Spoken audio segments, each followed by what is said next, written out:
If you want to lower your acquisition costs and turn more of your paid traffic into real revenue, a high converting pop-up form is essential for your e-commerce store. In this video, I'm going to share the exact strategy we use for our clients that consistently gets over 10% of website visitors to sign up. I'll walk you through our 4-step framework on how to create a high converting pop-up form, show you how to optimize it for better performance, and break down the A/B tests you should be running to keep improving your results over time. By the end, you have a proven step-by-step strategy that can double the number of people joining your list and your email revenue in turn. So make sure you stick around until the end, because a high converting pop-up form could be the difference between a brand that scales and one that keeps wasting money on traffic that never converts. As for me, I'm Mike. Here you can find more info about me and my contact details if you want to get in touch. I've also included the exact document we'll cover in the video down in the description, so feel free to grab it, use it, tweak it, it's basically all yours. Before we dive in, here is a quick look of what's inside and what we'll cover in this video. First, we'll cover why having a high converting pop-up form is so important and the hidden costs of using a low performing one. Then I'll walk you through a proven 4-step framework you can use to create high converting pop-up form. We'll talk about choosing the right offer and the right form type. Then we'll dive into how to optimize your pop-up form for even better results. And finally, we'll go over the most important A/B tests you should be running to maximize the performance. So let's start. Okay, why is it important to have a high converting pop-up? Let's face it, e-commerce has changed a lot in the past few years, and what worked in 2020 just doesn't cut it anymore. Ad costs are through the roof, AI has lowered the barrier to entry, and millions of stores are flooding the market, making it more crowded and competitive than ever. As a result, customers have become much harder to convert. They are way more skeptical, flooded with options, and targeted by multiple brands daily. And the harsh truth is that most people won't buy the first time they land on your site. Bringing them back means paying again, more ads, more spend, and a thinner margin. It's a costly, unsustainable cycle that drives acquisition costs up and profitability down. But here's the good news: even though most people won't make a purchase the first time they land on your site, that doesn't mean you've lost the sale. If you can capture their email before they leave, you give yourself a second chance to convert them into buyers without spending more money on ads to bring them back. And the best way to do that is with a high converting pop-up. If it's well optimized, it should convert 5 to 15% of your visitors into signups, turning more of your paid traffic into future revenue. Let's break it down with an example. Okay, say if you spend $1,000 on ads, only 1 to 2% of that traffic will convert and make a purchase right away. If you don't have a high converting pop-up, the rest will just leave, and many of them might never come back unless you spend more money on ads. But with a strong pop-up, you can capture 5 to 15% of those visitors and add them to your email list. Then 10 to 20% of those subscribers can convert through a well-optimized welcome flow, and the rest will be nurtured over time through email campaigns and eventually make a purchase as well with no extra ad spend. That's how a high converting pop-up can help you capture your website visitors' details, nurture them through targeted emails, and convert them into paying customers. And the best part is that a well-optimized pop-up doesn't just boost your long-term revenue, it also brings down your cost per acquisition, since you're not relying on paid ads to bring visitors back. And even though a well-optimized pop-up brings so much value, the reality is that most brands throw up a basic pop-up, put little thought into it, and call it a day. What they don't realize is that a poor pop-up is actively hurting their business.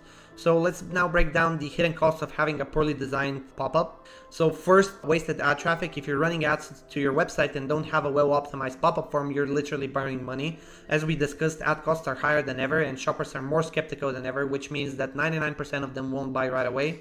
But if you captured an email through a pop-up before they leave, you give yourself a second chance to convert them into paying customers without spending more to bring them back. Second, lost future revenue. Every customer is different. Some are ready to buy right away, while others need more time, education, and trust before making a decision. But if you don't capture their email before they leave, you lose the chance to nurture that relationship over time and ultimately convince them to buy. 3, higher acquisition costs. If you don't capture a visitor's email, your only option to bring them back is through more ads, which means more spending. Email marketing is one of the most effective ways to nurture and convert people, but without that first opt-in, you miss the chance to do that. Now that you know what a poor pop-up or no pop-up at all is costing you, let's break down how to create one that actually converts.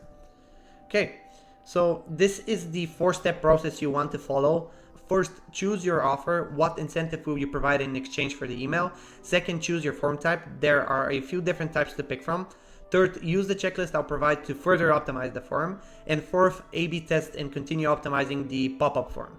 Okay, that's the 4-step process. Now let's walk through each step. First, choose your offer. The offer is the most important part of your pop-up form. If you think about it, why would someone sign up for a newsletter with a weak or vague offer? Customers today know their email and personal data have value, and they're not as willing to give them away for nothing in return. And in the past, pop-ups like sign up for our newsletter might have worked, but those days are long gone. That's why your offer deserves serious thought. So ask yourself, what kind of offer would actually entice someone to join your email list? Then test different versions to find what resonates most, not just in terms of signups, but in actual purchases down the line. And here are the top offers you can test. First, you can test percentage off, and as a rule of thumb, this tends to work well when your average order value is under $100. For example, if your average order value is $50, 10% off sounds more appealing than $5 off. But if your average order value is above $100, then you can test dollar off. Let's just say that your average order value is $200, $20 off sounds better than 10% off. Other incentives that you can test are free gift with a purchase, free shipping, free guide, giveaway entry, buy one get one free, cashback offer, or mystery gift. My personal favorites are percentage off or X amount off, or a mystery gift, because these are usually the first ones I test since they tend to perform the best. Okay, so now that you've chosen your offer, it's time to move on to the next step, choosing your form type. So choosing your form type, not all visitors are the same and not all pop-up forms perform really well. Testing different pop-up types helps you figure out what works best for your audience. And let's check out the 3 best performing types you can choose. So first we have the standard email opt-in. This is a straight to email sign-up form. It's simple and widely used, which means most visitors are already familiar with it. That familiarity can be a disadvantage, but in many cases it still performs well and is definitely worth testing. Second is the micro commitment form, and the micro commitment pop-up is similar to the standard email opt-in form, but with one key difference. It includes an extra step. Instead of asking for the email right away, it starts with a simple yes/no question. Then in step 2, it asks for the email. Now you might think that adding an extra step is not a good idea, but this type of form often outperforms the standard opt-in, and it all comes down to psychology. When someone makes a small commitment, they're more likely to follow through with a bigger one, like sharing their email. It also works as a pattern interrupt. Most people are used to seeing the same generic pop-up, so this micro commitment stands out, and it is definitely worth testing. Here you can see the first, and then with the claim 20% off, you go to the next step. Okay, next we have the quiz form, and the quiz pop-up is similar to the micro commitment form. It includes an extra step before asking for the email, but instead of a simple yes or no question, it's designed to collect valuable data directly from your visitors. So just ask a question that's relevant to the products you sell, like their preferences, needs, or shopping goals. This not only boosts the engagement, but also helps you personalize your follow-up emails for better conversions. Let's take the example below. Before asking for the email, the brand asks, where are you seeking support? With options like pain relief, stress, sleep, and energy. This not only engages the visitor, but also gives the brand insight into what the customer actually cares about. So after they sign up, they can send more targeted, relevant emails that drive higher conversions. For example, if someone selects the pain relief option, you can follow up by promoting products specifically tailored to that need. All right, let's now move on to the next step, which is optimization of your pop-up form. So use this checklist to optimize your pop-up form. Before you create your sign-up form, there are a few more key elements beyond the offer and the form type that you need to get right.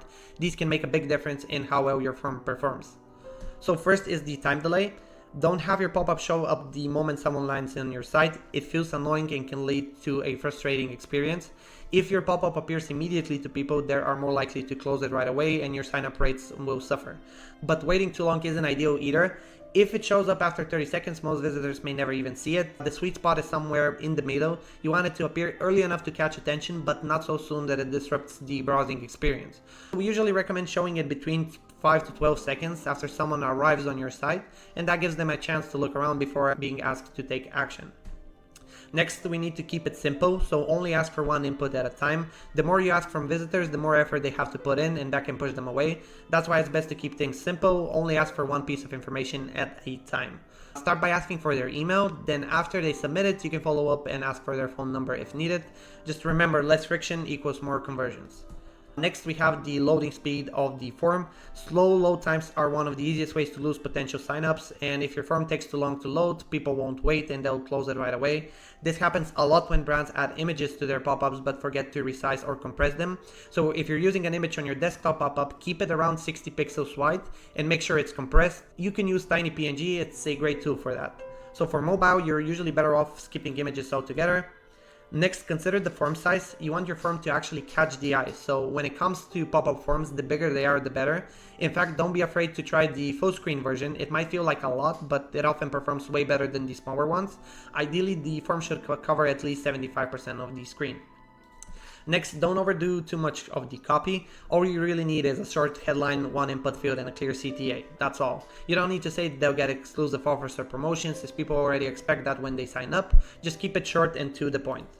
Another thing that you need to do is create a separate desktop and mobile forms. It's not a good idea to use the exact same form for both desktop and mobile. What looks good on big screen might not look so good on a phone, and vice versa. You also want to adjust things like font size and layout to make sure it looks and feels right on each device. Plus, it gives you the chance to test what works best for each, since mobile and desktop users often behave differently. And lastly, A/B test and optimize the pop-up form. Every brand is different, and what works for one might not work well for the other. That's why ongoing testing and optimization are crucial. So let's now go through the top 5 examples of smart tests you can run to take your pop-up form to the next level. Okay, so top 5 A/B tests to run. First, we have the offer. This is the biggest lever you can pull. Test different offers to see what drives the most signs and conversions. Next, the form type, another high leverage test. Experiment with various formats. Each one can perform differently depending on your audience. 3, you want to test your timing. Try different delays before the form appears. For example, compare a 6-second delay versus 12 seconds to see which one brings more submissions. 4, test your images. Test different photos and styles. Some images may be more effective than others. You can also test image versus no image at all. And lastly, you can test your copy. So play around with your wording, test long versus short copy, and try different messaging styles. Keep in mind that your headline is the first thing people see, so make it count. It should grab attention and clearly tell them what they're signing up for.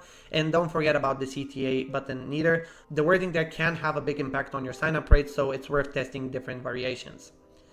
And if you want more help and you're an e-commerce brand and need help building a high converting pop-up and list growth strategy, my team and I can help you out so you can double your email list and boost your email revenue. You'll find the link to book a call in the form below. So if you have any questions, please feel free to let me know. I'm always happy to help. You can also follow me on socials for more tips and insights and practical guides. I have put the links to my socials in the document below. So if anything, please feel free to check them out. Thank you.